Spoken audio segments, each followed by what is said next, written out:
Boa noite, amados. Paz do Senhor Jesus a todos.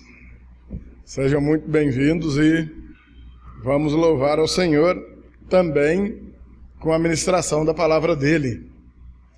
Nós viemos aqui para falar, mas evidentemente, meninos, esse cabo está me matando, mas evidentemente para ouvir o Senhor também, e a maneira dele nos falar é por meio das palavras da Bíblia Sagrada, ou seja, por meio de sua palavra escrita. Esses dias nós estamos fazendo um estudo sequencial, conforme a segunda epístola do apóstolo Pedro. Vocês se lembram? Amém. Pode ter alguém no nosso meio que ache repetitivo, né? Mas Pedro de novo? Pedro de novo. Não vai fazer nenhum mal, bem pelo contrário, vai fazer até bem. É uma epístola tremendamente profunda e no que diz respeito ao encorajamento dos crentes para a peleja do dia a dia, talvez não tenha nada tão atual quanto as palavras deste apóstolo, seja na sua primeira epístola ou nessa segunda que a gente está vendo nesses dias. Amém, amados? Então vamos direto a ela, sem mais demora. Segunda epístola de Pedro, capítulo de número 2. Nós começamos o capítulo 2 na semana passada. Comentava com alguns irmãos o fato interessante de todo o capítulo 2 não ter uma divisão sequer. Ele é inteirão, é um bloco só. Mas ainda assim nós conseguimos estabelecer alguma divisão nele aí para trazer um bom entendimento aos irmãos. Amém? Ô Aline veio, a Aline deve estar feliz que a Nazaré hoje cantou, né, Aline? A Aline gosta de ouvir a Nazaré cantar. Achou! Na verdade, todo mundo gosta de ouvir a Nazaré cantar. De vez em quando a gente tem que dar uma taca nela para ela vir aqui cantar. Verdadeiramente, Deus deu para minha nora uma garganta muito especial. Ela tem a voz muito bonita. Alguém tinha que ter voz bonita aqui, né? Não podia ser tudo igual eu, né? Acharam todo mundo? Amém. Ainda bem que eu não canto, né? Raramente eu ajudo os meninos aqui. Segunda de Pedro, capítulo 2, a partir do versículo de número 4. Do 4 até ao 11. Não tem problema ler o 11, não. Diz assim: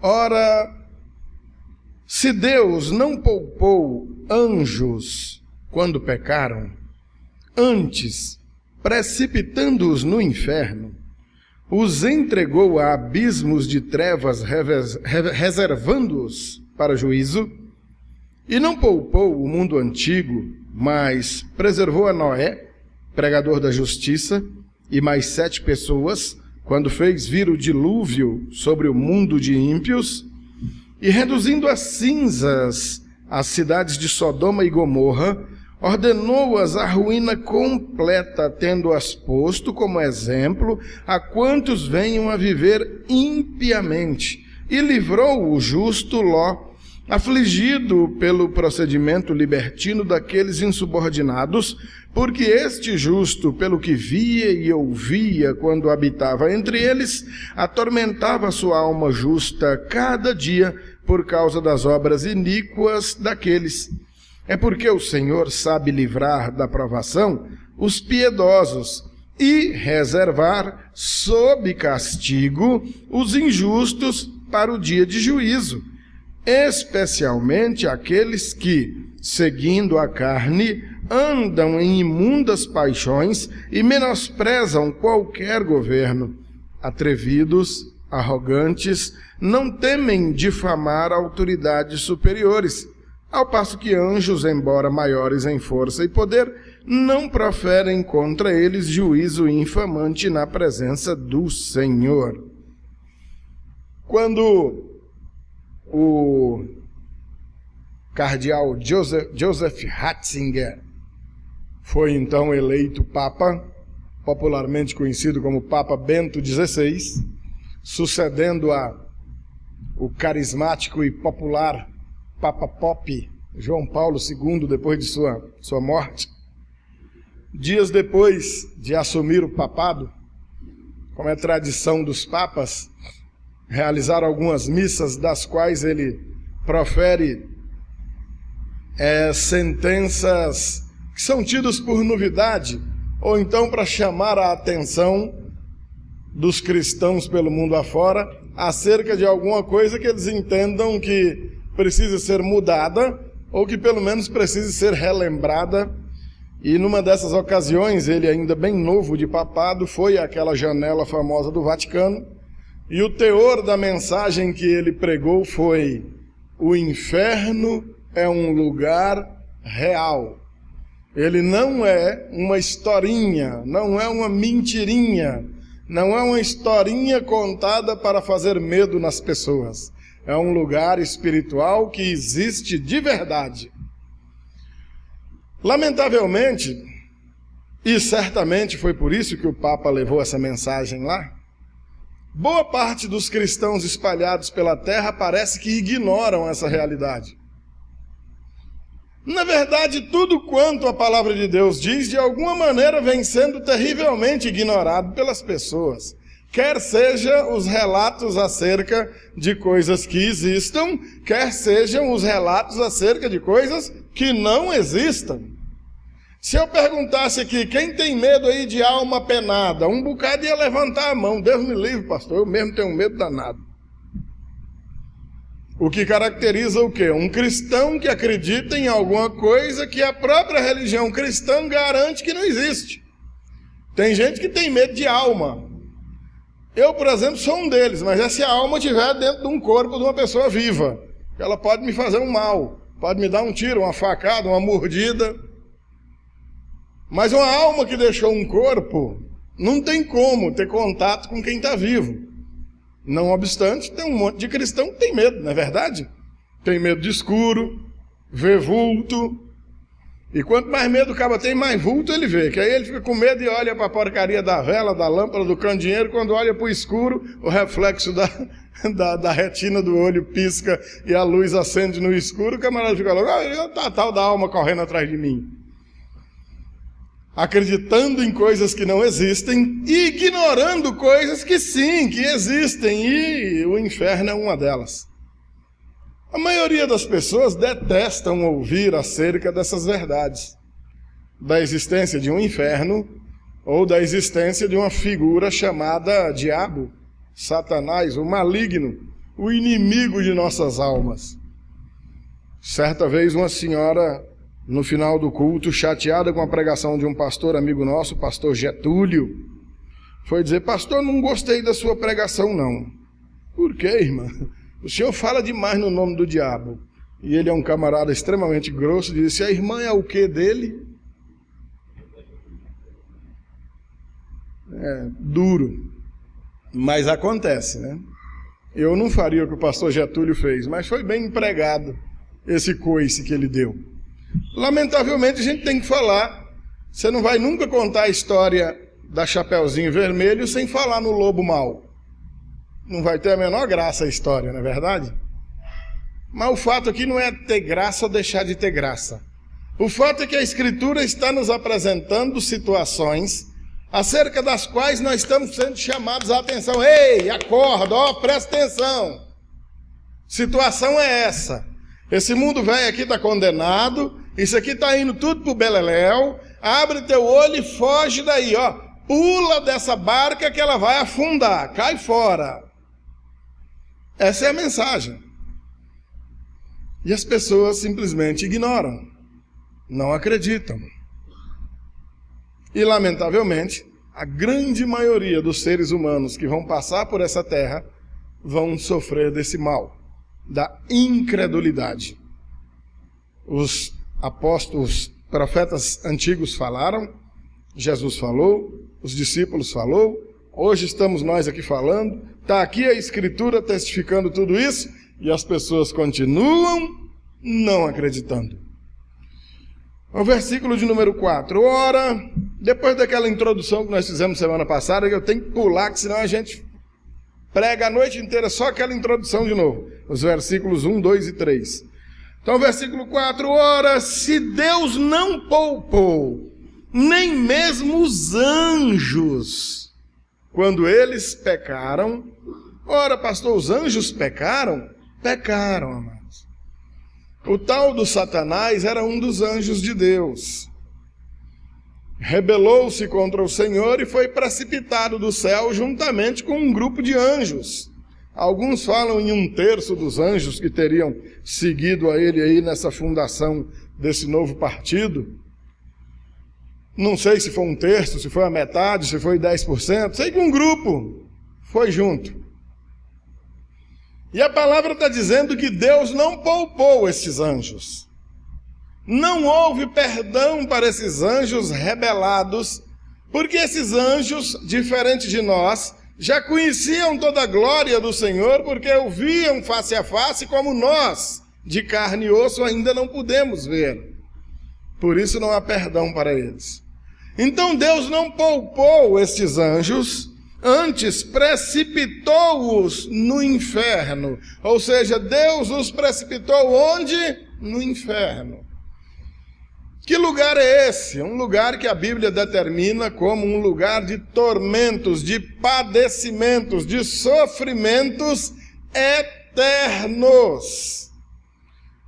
Então, o pessoal anda pregando aí na rua, eles costumam ir de 2 em 2, qualquer hora dessa eles vão bater lá na tua porta, te chamando para ser testemunha de uma briga que você nem viu, e que dizem que inferno não existe, o inferno é aqui mesmo. Coitados, quem dera fosse. Se o inferno fosse isso aqui mesmo, estava todo mundo doido para ir para lá, porque ninguém quer sair daqui. Pastor, hoje é o dia de tu morrer. Não, hoje, rapaz, não podia adiar para depois da manhã, não. O mundo velho é ruim, mas a gente está achando bonzinho, a gente quer ficar por aqui mesmo. Eles vão dizer que inferno não existe, mas a palavra de Deus está dizendo que sim. Essa não é a única passagem que faz referência a esse lugar de tormentos. Essa é apenas uma delas. Deus não poupou nem mesmo esses anjos quando pecaram e os precipitou no inferno. E lá estão essas criaturas entregues ao abismo de trevas, reservados para um dia de juízo, que lá no versículo 9 é citado novamente, onde a condenação definitiva virá tanto para eles quanto para todos os seres humanos que não reconheceram em Jesus Cristo a figura do Salvador. Vamos entender isso daí. O versículo 5: e não poupou o mundo antigo, mas preservou Noé, pregador da justiça, e mais 7 pessoas, quando fez vir o dilúvio sobre o mundo de ímpios. A partir do capítulo de número 6 do livro de Gênesis, você vai encontrar ali, logo nos primeiros versículos do capítulo 6 de Gênesis, Deus chateado com a obra-prima da sua criação. Quem? O lindão aqui. Eu mesmo, você, o ser humano, o bicho homem, o tal de gente. A obra mais perfeita da criação de Deus, porque foi criada segundo a sua imagem, segundo a sua semelhança. Imagem e semelhança essas estragadas no momento do pecado. O pecado estragou essa imagem e deturpou essa semelhança. Mas assim nós fomos criados. Deus está de tal maneira chateado com o homem que resolve destruí-lo por completo. Vou acabar com todo mundo. Mas pela primeira vez nós vemos algo, a manifestação de algo que nós chamamos de graça de Deus. Digam, graça de Deus. Oh, maravilha, graças a Deus. Por causa de um atributo dele denominado graça, ele resolve preservar um homem e sua família. Um senhor chamado Noé, sua esposa, seus 3 filhos e suas 3 noras, a saber, 8 pessoas no total. Por favor, chegando em casa durante essa semana, leia Gênesis capítulo 6, 7, 8, 9, para você entender essa história. Deus dá uma ordem para o Noé para construir uma grande barca no seco. Como é que ia arrastar aquilo para a água depois? Motivo de incredulidade do povo. E manda avisar o povo que 120 anos depois virá um dilúvio e vai acabar com tudo. Noé passa 120 anos construindo uma baita de um barco no seco, porque construir um barco na beira d'água ou dentro d'água é legal, né? Mas no seco é meio complicado, né? Quando o pessoal pergunta, ô velho louco, o que você quer construir nessa marmota aí? Não, é porque vai vir um dilúvio. Dilúvio? O que é dilúvio? É chuva. Nunca tinha chovido no mundo. A primeira chuva foi exatamente o tal do dilúvio.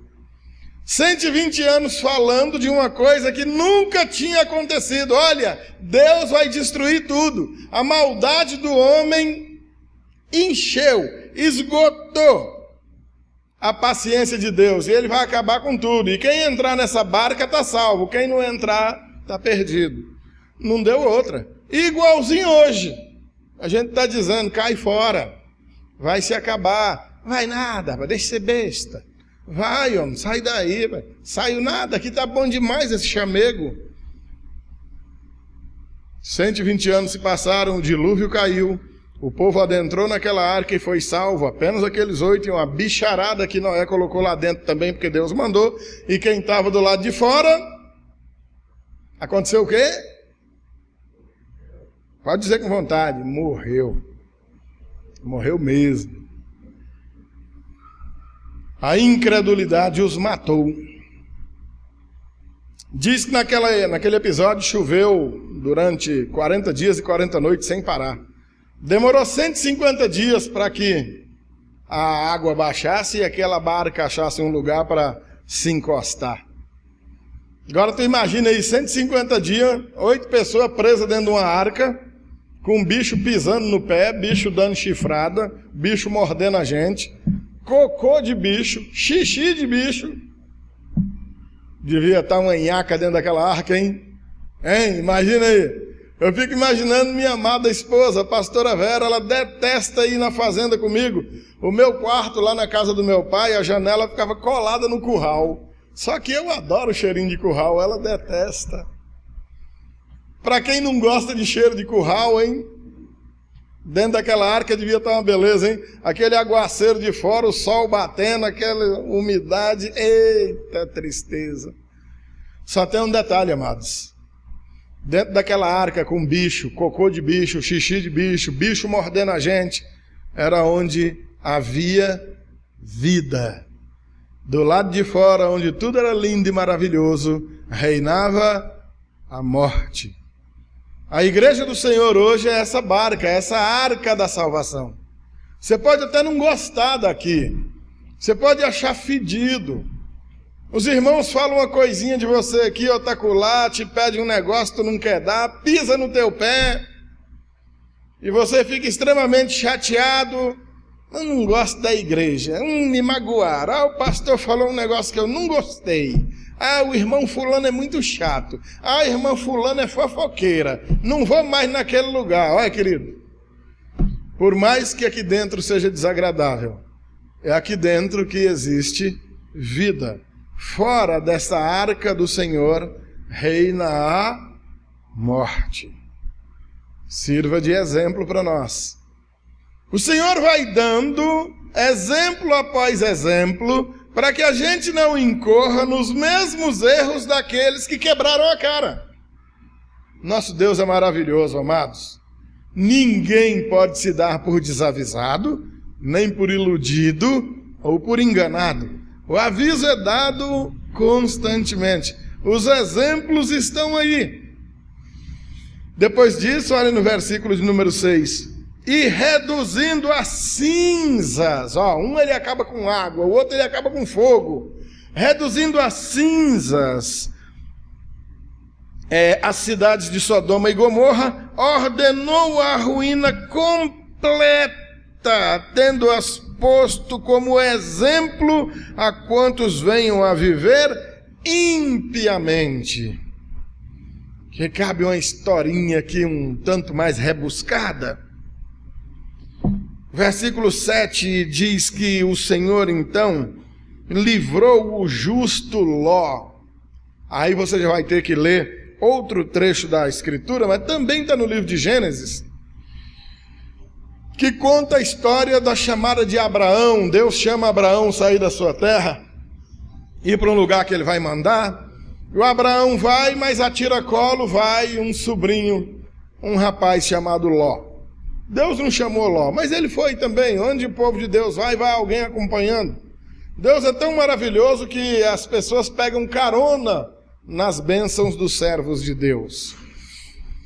Está o Ló morando nessas cidades de Sodoma, e a cidade está terrivelmente estragada em virtude da promiscuidade de seus habitantes. Orgias sexuais, homossexualismo, prostituição, estupro, todo tipo de violência e sem vergonhice era a prática comum desse povo. 3 a 4 mil anos antes de Cristo, isso tudo não, nos tempos de Abraão, a gente pode botar aí 2.000 anos antes de Cristo, já está bom. 2.000 e pouco, quem sabe. Mas já tinha gente sem vergonha desse tempo? Tinha, pá, sem vergonhice é algo pré-existente. A sem vergonhice é um negócio, está entranhado no DNA da gente, está na carne. O que faz uns serem diferentes de outros é a presença de Deus em suas vidas. É por isso que nós temos senhoras decentes, respeitosas, homens de respeito, cidadãos de bem, ainda que fora da igreja ignorantes quanto à salvação de Jesus, mas pessoas que de alguma maneira já vêm sendo incomodadas por Deus para procederem de modo digno. Por isso nós temos boas mães de família, bons pais de família, bons filhos no nosso meio. Fora isso, o ser humano é um bicho depravado. Lamentavelmente é depravado.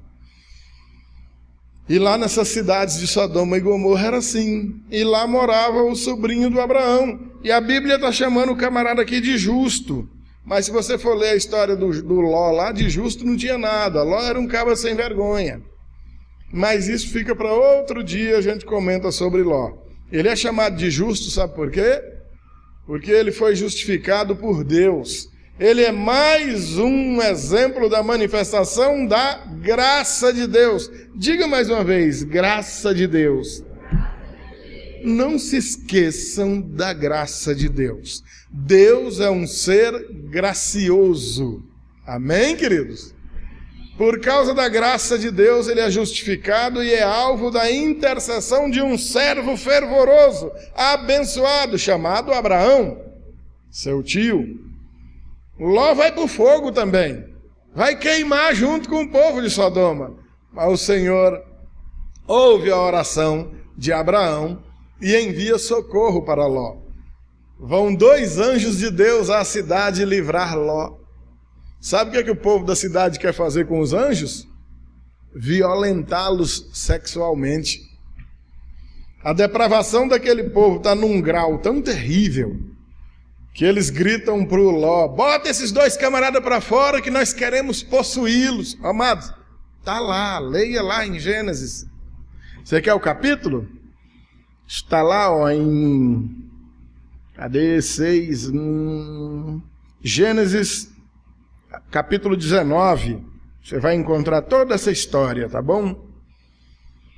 O Ló chega a dizer: eu tenho 2 filhas virgens, eu vou jogar elas aí para fora, vocês fazem o que quiser com elas. Olha como é que era a mentalidade daqueles dias. E os cabas: não, queremos não, nós queremos esses 2 cabas que estão aí. Eram os anjos de Deus. Os anjos doidinhos para tocar fogo em tudo, e Deus: calma, tira o Ló daí primeiro, depois toca fogo. E as cidades são reduzidas a pó. Acaba-se tudo. Deus detona por completo. Livra o Ló e suas 2 filhas, porque no meio do caminho a mulher do Ló olha para trás, sabe por quê? Porque ela gostava do chameguinho e da sem vergonhice que tinha lá.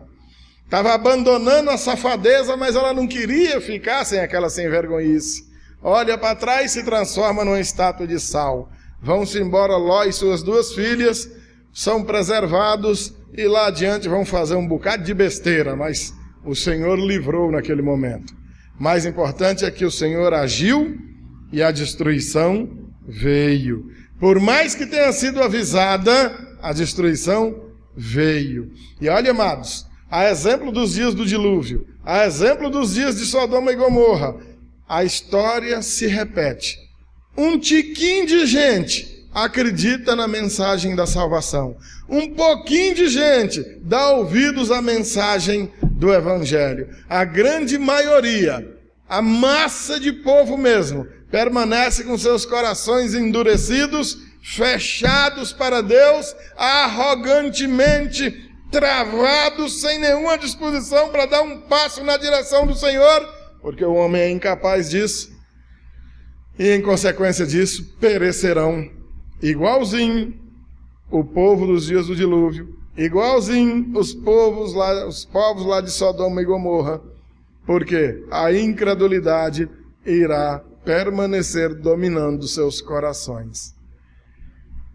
Versículo de número 9. Aliás, o 8 ainda falando do Ló, o 7 e o 8. E livrou o justo Ló, afligido pelo procedimento libertino daqueles insubordinados, porque este justo, pelo que via e ouvia quando habitava entre eles, atormentava a sua alma justa cada dia por causa das obras iníquas daqueles. Ó, queridos, e isso, versículo 9, é porque o Senhor sabe livrar da provação os piedosos. Prestem bem atenção, queridos. E reservar sob castigo os injustos para o dia de juízo.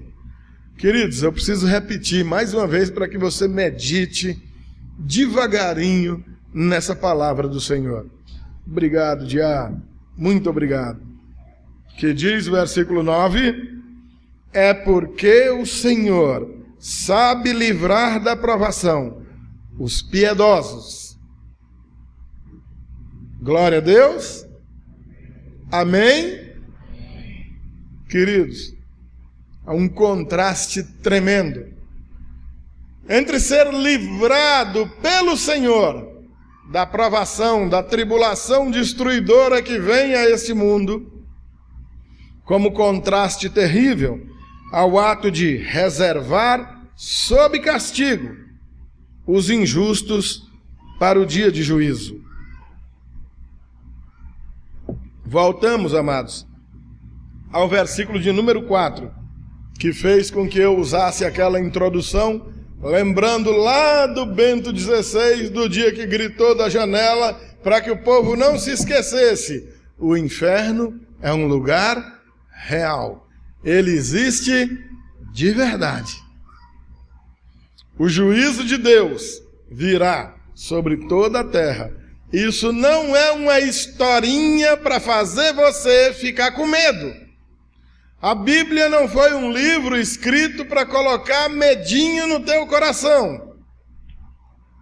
São avisos constantes, frequentes, diretos do Senhor para a tua vida, para que você seja cheio da convicção de que realmente isso aqui já era, acabou. Não temos tempo a perder, não temos tempo nenhum. O Senhor está chegando. Esses anjos, que o versículo 4 está falando, imaginavam que estavam ludibriando o Senhor. Agora apareceu um chefão melhor do que Deus. Um tal de Satanás aí que está com as propostas boas pra caramba, vamos colar nele. Quebraram a cara tudo, foram precipitados céu abaixo, condenados eternamente. Nos dias do dilúvio, tinha um monte de gente mangando, zombando do pobre do Noé. Olha lá, um velho idiota, olha lá, um velho retardado, construindo um barco no seco. E ainda disse que vai encher de bicho, que diz que vem um tal de dilúvio aí. É louco mesmo um abestado desse. Hoje a gente diz: pegue abestados. Quem é que era o louco? Noé foi preservado. E eles, mangando do pobre do Noé, morreram.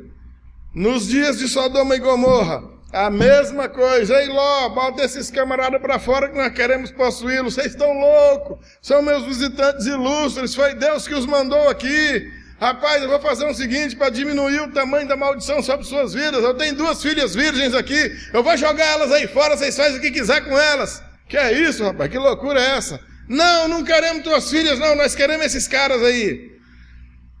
Que é isso, amados? A que nível de degradação o ser humano é capaz de chegar? O Brasil está chacoalhado hoje, desde quinta-feira, com a notícia que correu acerca de uma jovem de 16 anos, estuprada por mais de 30 indivíduos lá no Rio de Janeiro. Duas situações, porque nós temos duas histórias, né? A primeira história, a jovem simplesmente foi estuprada por 30 rapazes e pronto. A segunda versão é que não houve estupro coisa nenhuma, que ela foi voluntariamente participar daquilo lá. Pouco importa se você vai acreditar na primeira versão ou na segunda. As duas são aberrações. Qualquer uma das duas é um desastre. Mas literalmente é o que enche os corações das pessoas. Uma jovem de 16 anos, de repente acha a coisa mais linda do mundo, posar ostentando dinheiro, ouro, arma, fuzil, metralhadora, do lado de traficante, ficar entrando e saindo em favela sem necessidade nenhuma, usando droga e participando de orgias sexuais.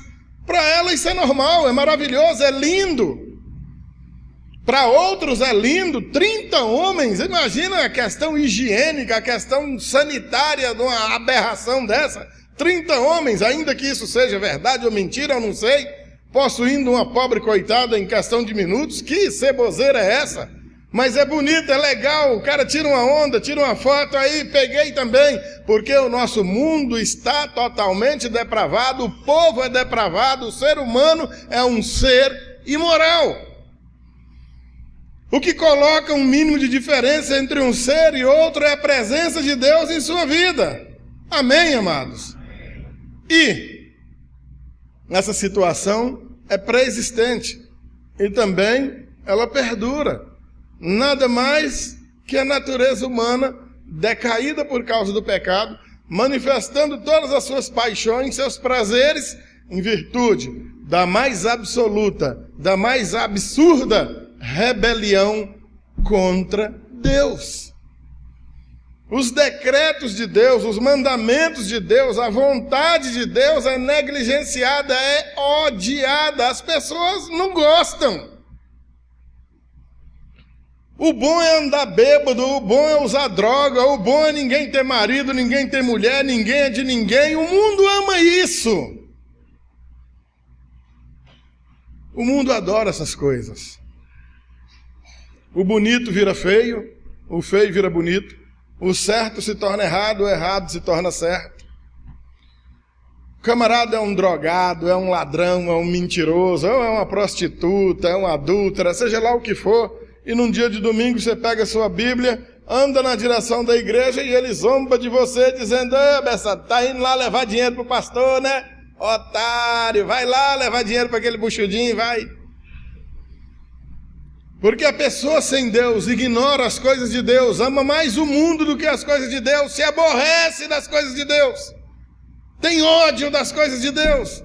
E essas manifestações são meramente naturais, carnais. Amarram as pessoas, lhes tornam insensíveis, cegas, surdas, totalmente incapazes de darem uma resposta para Deus.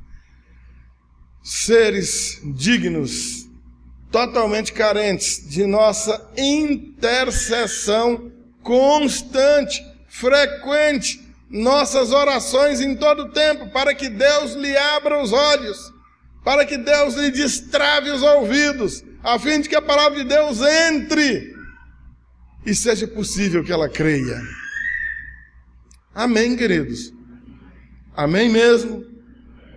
Imagine, queridos, que dureza vai ser levar essa mensagem adiante, fazer com que as pessoas acreditem nela, sem que você, primeiro, não acredite também.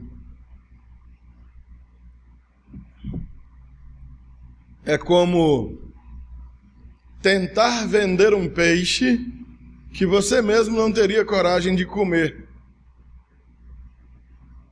Quantas mães nós temos chorando a situação de vida de seus filhos, que elas adorariam que estivessem na igreja hoje, mas que estivessem na igreja que ela mesmo como mãe, ou que ele mesmo como pai, nunca amou pertencer.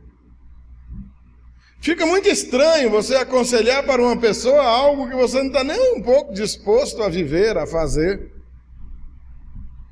Rapaz, vai lá na igreja, rapaz. Você vai? Não, eu nunca fui não, mas ouvi dizer que é bom. Que conversa é essa, rapaz? As pessoas vão se fiar no nosso testemunho. Elas vão observar a nossa mudança de vida. Isso vai falar muito mais alto do que nossas próprias palavras. Elas vão se convencer de que esse mundo está condenado, de que Deus é bom, de que a salvação é uma realidade. E a salvação é uma realidade necessária, porque a condenação também é. Porque o inferno é um lugar real. Se assim não fosse, não haveria necessidade dessa pregação. Tudo isso que nós estamos fazendo aqui seria uma bela encheção de linguiça. Uma lenga-lenga velha qualquer. Tinha coisa muito melhor para a gente estar fazendo. Vendo o Fantástico, o Faustão, do que estar aqui ouvindo esse buchudinho falar. A destruição é certa. É preciso fugir desse mundo. É porque o Senhor sabe livrar da provação os piedosos e reservar sob castigo os injustos para o dia de juízo. Versículo 10. Especialmente, prestem atenção, amados, especialmente aqueles que, seguindo a carne, andam em imundas paixões e menosprezam qualquer governo, atrevidos, arrogantes, não temem difamar autoridades superiores. Queridos, essas autoridades superiores aqui, literalmente, traduz por as glórias, são os poderes invisíveis do céu.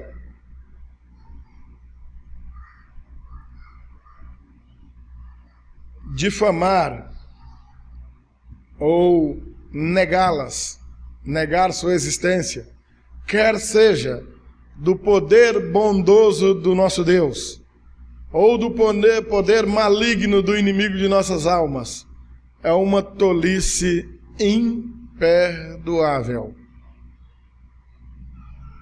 O mínimo que se espera de nós é que o temor de Deus em nossos corações aguce em nós, pelo menos, curiosidade para buscar, pesquisar, estudar, aprender, conhecer e viver tudo quanto o Senhor tem determinado para nós, a fim de que a condenação que está vindo sobre todo mundo não faça vítimas entre nós. Amém, queridos? Porque toda esta promessa de salvação só teria, e realmente só tem, qualquer fundamento, porque existe uma mensagem de condenação. Para ser condenado, você não precisa fazer absolutamente nada, apenas nascer nesse mundo, já nasceu condenado. Mas nós temos um Senhor maravilhoso, um Deus justo e piedoso, um Deus cheio de graça, diga mais uma vez, graça de Deus. Um Deus infinito em graça e em misericórdia, que entregou-se a si mesmo, para que por meio deste sacrifício santo e maravilhoso dele, muitos tivessem a possibilidade de fugir desse dilúvio, de fugir dessa Sodoma e Gomorra e correr em segurança para a proteção de Deus, para o livramento de Deus. Ou seja, como ele diz aqui na palavra, para ser livrados da provação que vem sobre todo mundo. Porque outros estão reservados para juízo de condenação eterna. E nós estamos aqui apresentando mais uma vez uma mensagem que precisa falar ao teu coração, para que você não copie o exemplo daqueles dos dias do dilúvio e morram afogados zombando do velho louco que estava fazendo uma arca. Para que você não copie os modelos nos exemplos daqueles povos de Sodoma e de Gomorra, que ignoraram a presença dos anjos de Deus e amaram muito mais permanecer na sua promiscuidade, na sua imoralidade, e por isso foram destruídos também. Mas para que escutem a mensagem da salvação, orem uns pelos outros, recorram a Deus intercedendo pelas pessoas que você ama, e até mesmo por pessoas que você nem conhece, mas apresente-as diante de Deus, a fim de que elas ouçam, sejam tocadas pela mensagem de salvação do Senhor e fujam dessa condenação também. Amém, amados?